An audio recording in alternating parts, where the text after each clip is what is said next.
Hey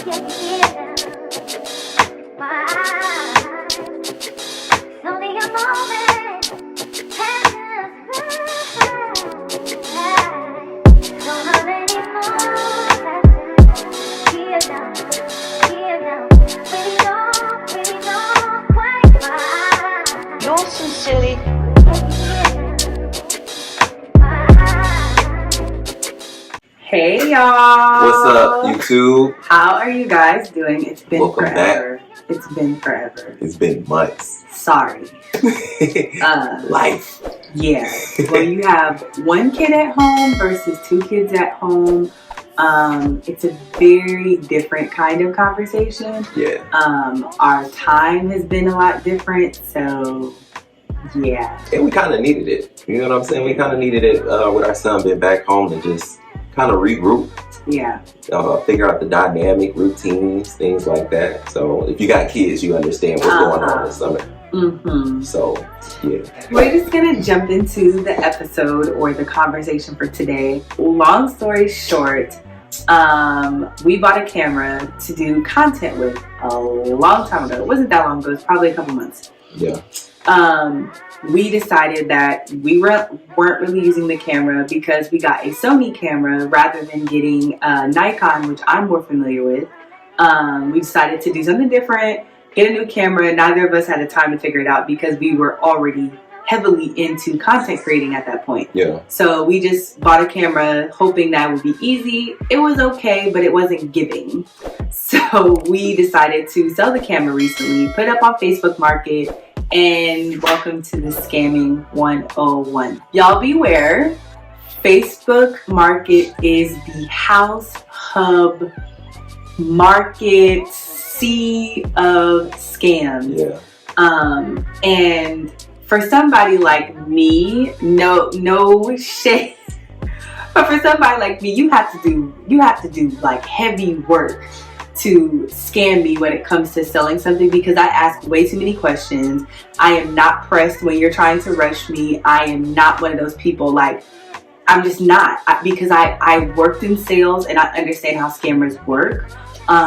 So there are just some things that you're just not gonna get me on. I don't know how I scammed you into a marriage because I let you do it. she wanted to get scammed. But no, like I'm not one of those people. Like I'm not one of those people that can be easily, like I'm quick to hang up the phone. Like on that TikTok video, pew, that's me. I don't have time. So being an independent Black woman, I sometimes realize that my independence, per being raised by a single woman, has caused me to sometimes overstep within our marriage. And over the years, I have learned that I need to sometimes take several steps back and let, him do what he needs to do and let God kind of take the rap for that. Yeah. In the process, we got scammed because I stepped back and I allowed Dorian to do what Dorian needed to do. And he learned a lesson, and I'm gonna shut up.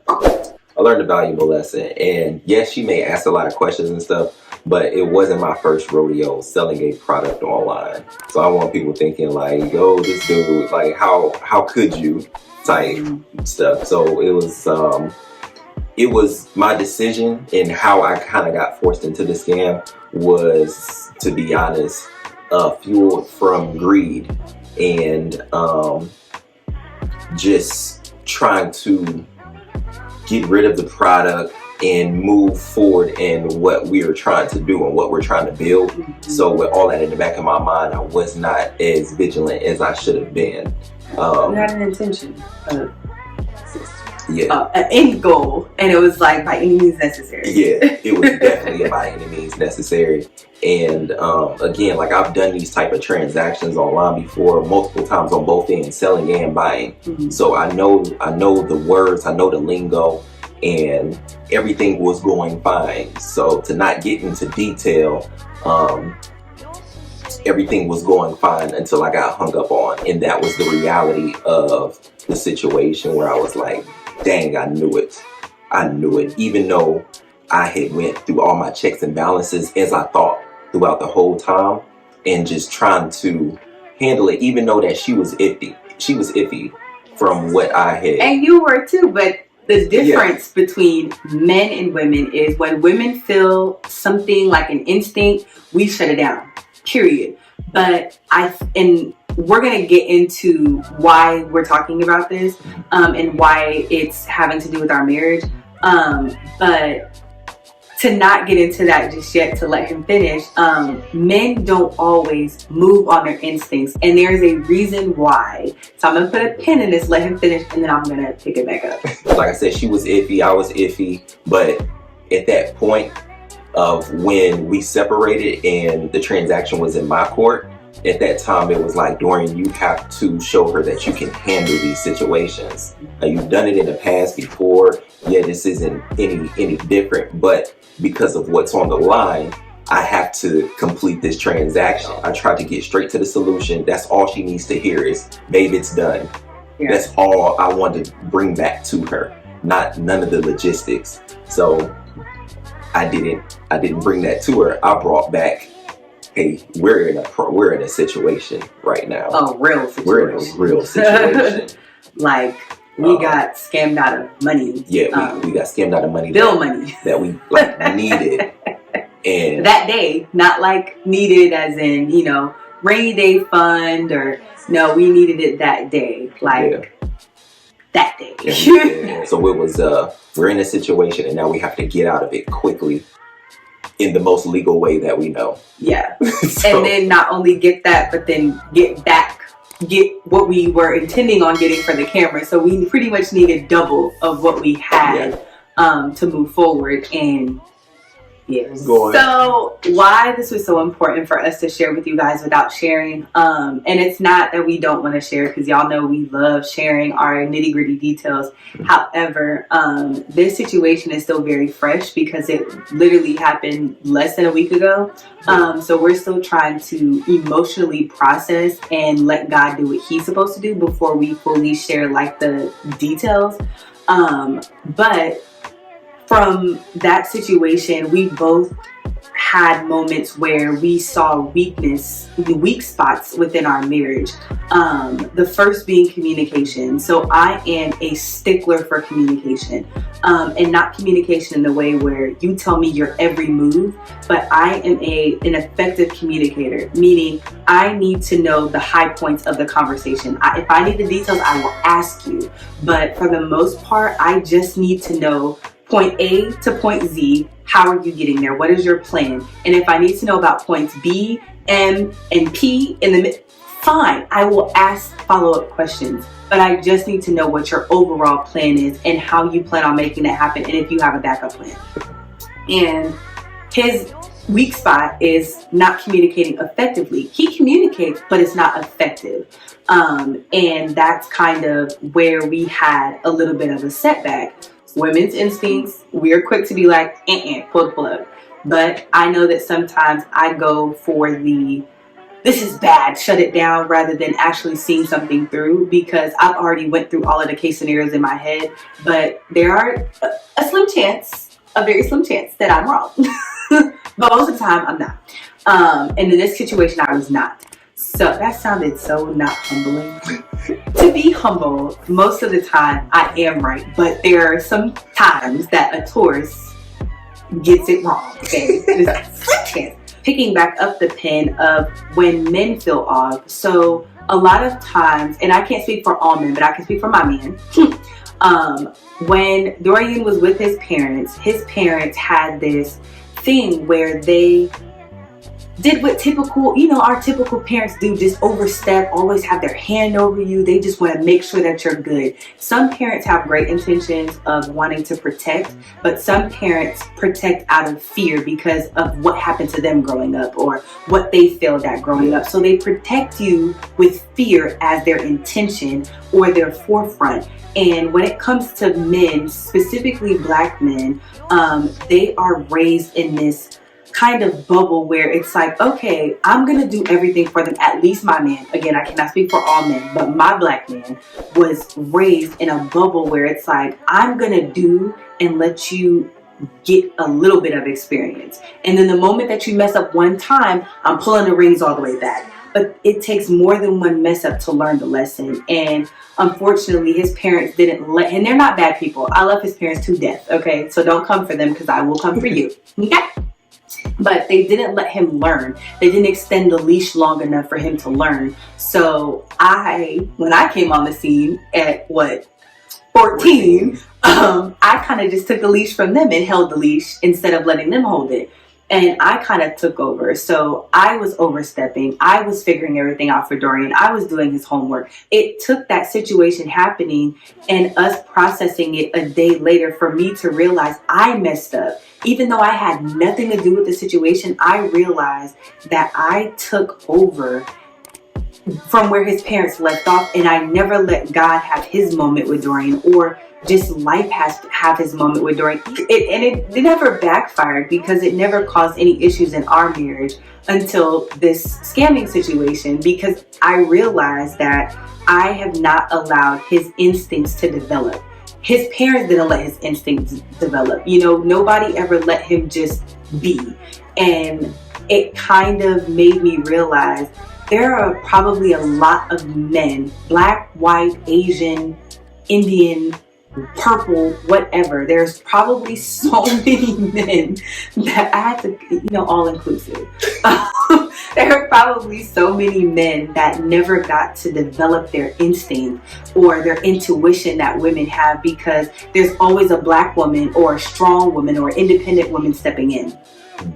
And we got to do better, because we're not always going to be around. Even though figuratively we are always around once we get that ring, we are not always going to be around, and we have to learn how to step back and let the man lead, and not lead with our 2 cents, not lead with our tips, not lead with our suggestions, but lead.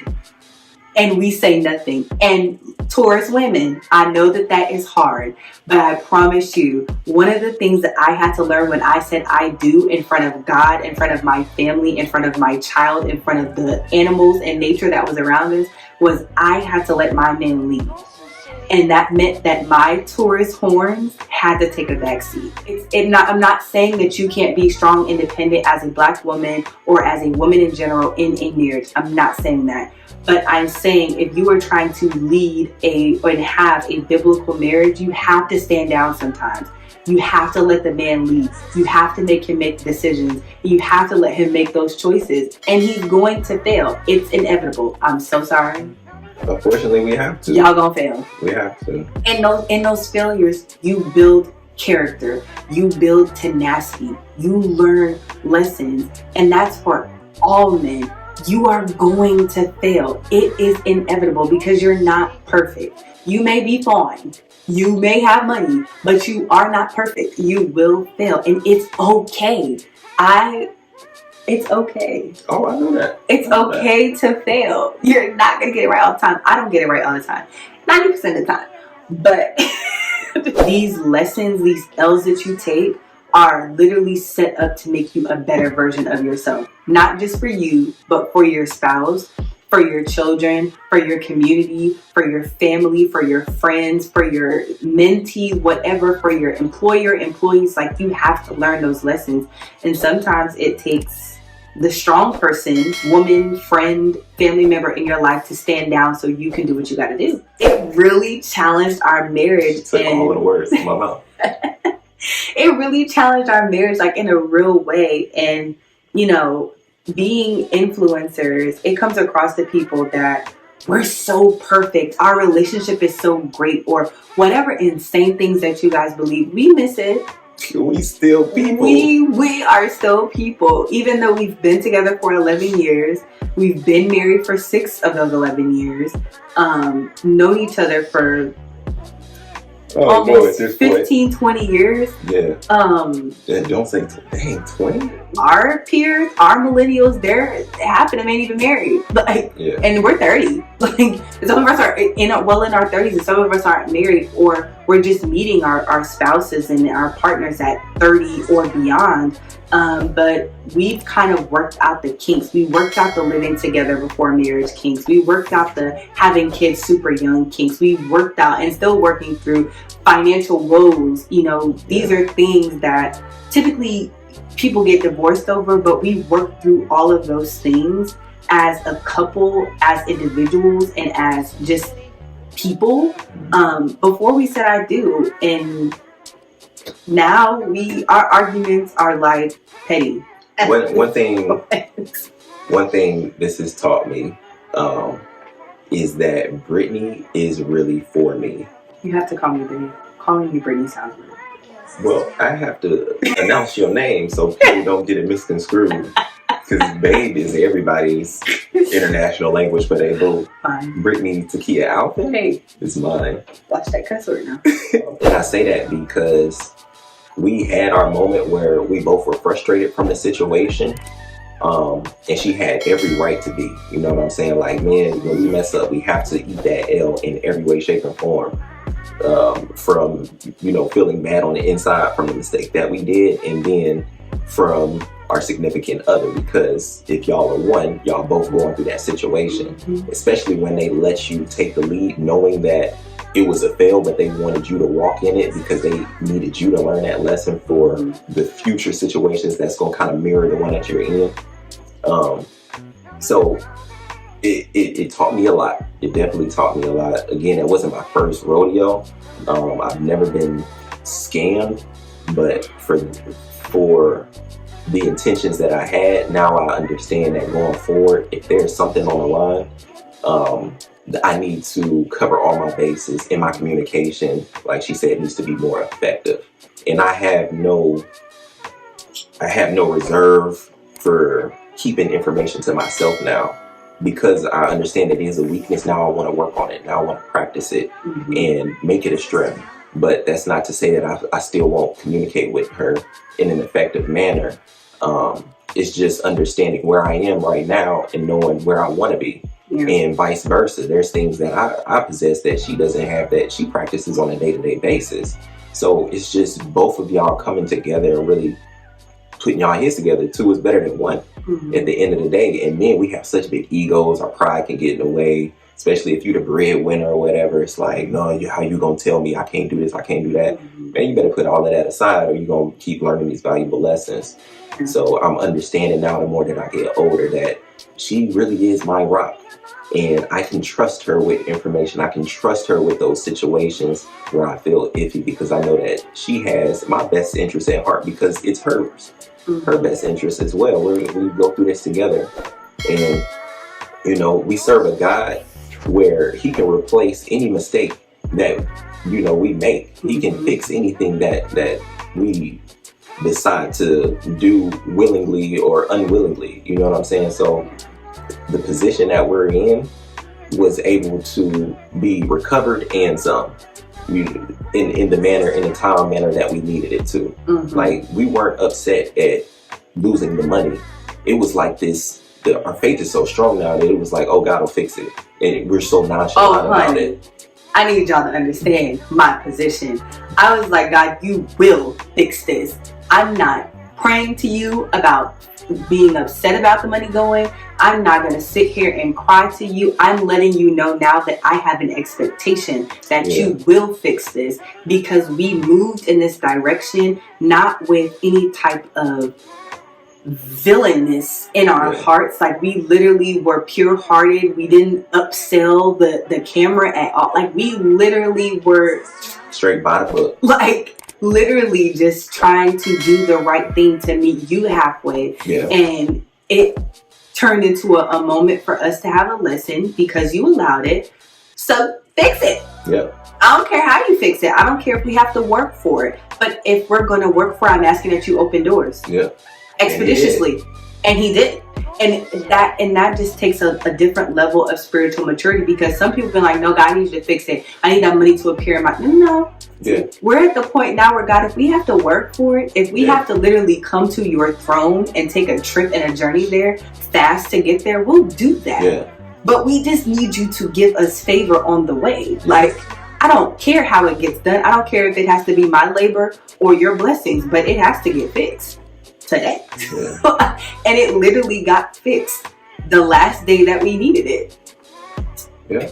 Like, and it was like a duh. Like, we're not surprised anymore, and I don't want to come off like we're so holier than thou. Mm-hmm. But faith and belief really is a thing. Like, it wouldn't be around all of this time if it wasn't. And especially when you're in agreement with your partner and y'all stand in faith, like, nothing can shake y'all. Oh my God. Like, God moves mountains. Mm-hmm. And he did. And for what happened, I believe that was supposed to happen the whole time, because now our marriage is stronger and our faith is stronger.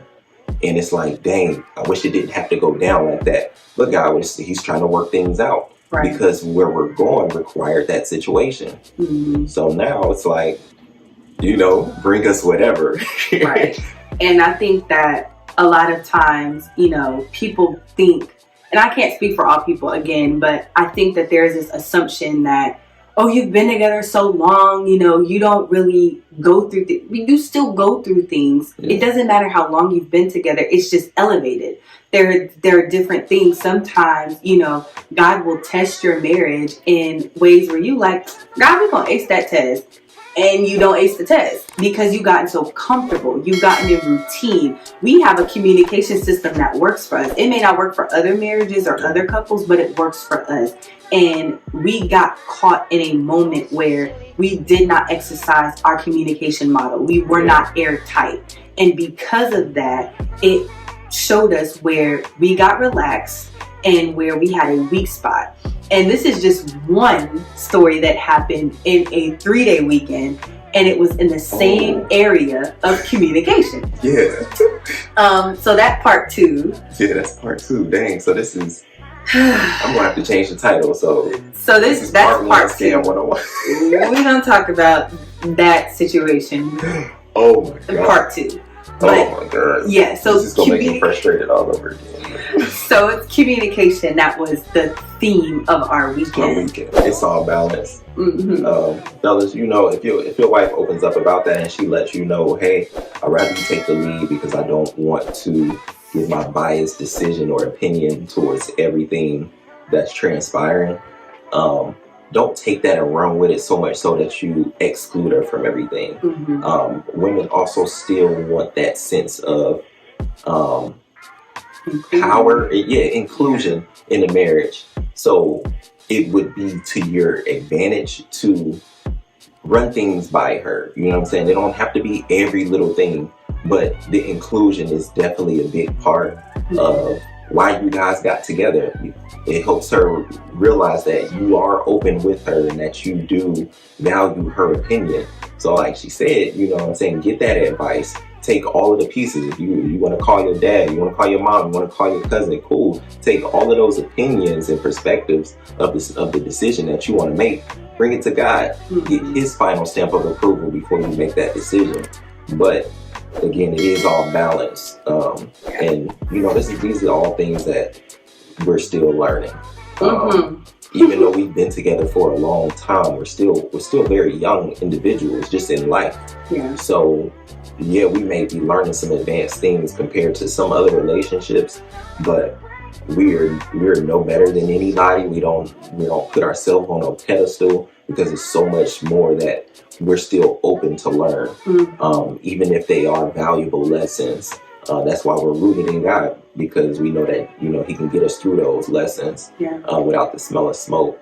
And it's a great feeling to know that I got this rock next to me, because boy, had my parents take their thumb off of me and just threw me in life at the age that I was so enabled. It was like, man, I kind of would have been in some situations. Yeah, I was enabled a lot throughout my life. So, situations that may be old to you, it's very new to me. Like, I didn't start doing laundry until I was maybe 21, 22.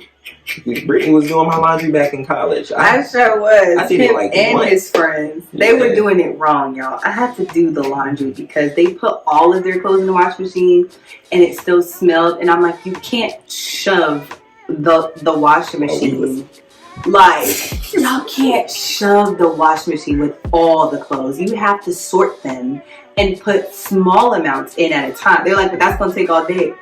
Exactly. But anyways, we thank y'all so much for listening to us and going through our woes. Yeah.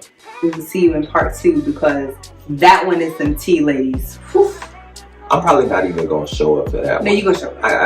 I don't. You're going to show up because we have to go through this again. And I need y'all to flood that video with comments because I need some people to chime in so he understands the impact of ignorance. You got a tribe. She got like the beehive tribe. Y'all gonna be pouncing on me for my miscommunication. Something that was just a man. Y'all, it's just a messy too. A man mistake. Oh, and this is not clickbait. It is so messy. It's so messy. It was a typical man mistake, and now you about to have everybody coming against me. Like, anyway, we'll see y'all in the next episode. Appreciate y'all tuning in. Bye. 35-minute episode. Like, you want to get paid or no?